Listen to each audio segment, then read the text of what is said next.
छत्तीसगढ़ के मुख्यमंत्री शपथ से पहले विष्णुदेव साय अवंतीबाई चौक पहुंचे, जहां एटीएम चौक का नाम अटल चौक रखा गया है। वहां अटल जी की प्रतिमा पर उन्होंने माल्यार्पण किया और उनका जो है पूजन करके आशीर्वाद भी लिया कि छत्तीसगढ़ की मंगल कामना के लिए किस तरीके से छत्तीसगढ़ के लोग जो है सुख समृद्धि के साथ जो है अगले 5 साल जो है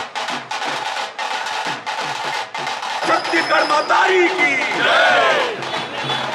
आप सभी से अनुरोध पंक्तिबद्ध रूप में सभी यहाँ पर कतारबद्ध रूप से खड़े हो जाएं। आज प्रदेश के नवनियुक्त मुख्यमंत्री सम्माननीय विष्णुदेव साय जी यहाँ पर अवंती विहार अटल चौक पहुँचे हैं और अटल जी की प्रतिमा आप सबको जानकारी है। आज छत्तीसगढ़ राज्य अगर है तो ये अटल जी की देन है।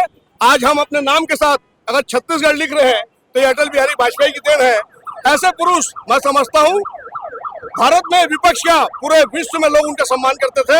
ऐसे अटल बिहारी वाजपेयी की प्रतिमा को अवंती विहार व्यापारी संघ द्वारा स्थापित किया गया है। और जैसे ही हमारे मुख्यमंत्री जी की जानकारी में आया कि रायपुर में एटीएम चौक का नाम बदलकर अटल चौक हो गया है, वहाँ पर अटल जी की प्रतिमा है। 1:30 बजे रात को मेरे पास फोन आया कि मैं आ रहा हूँ माल्यार्पण करने के लिए।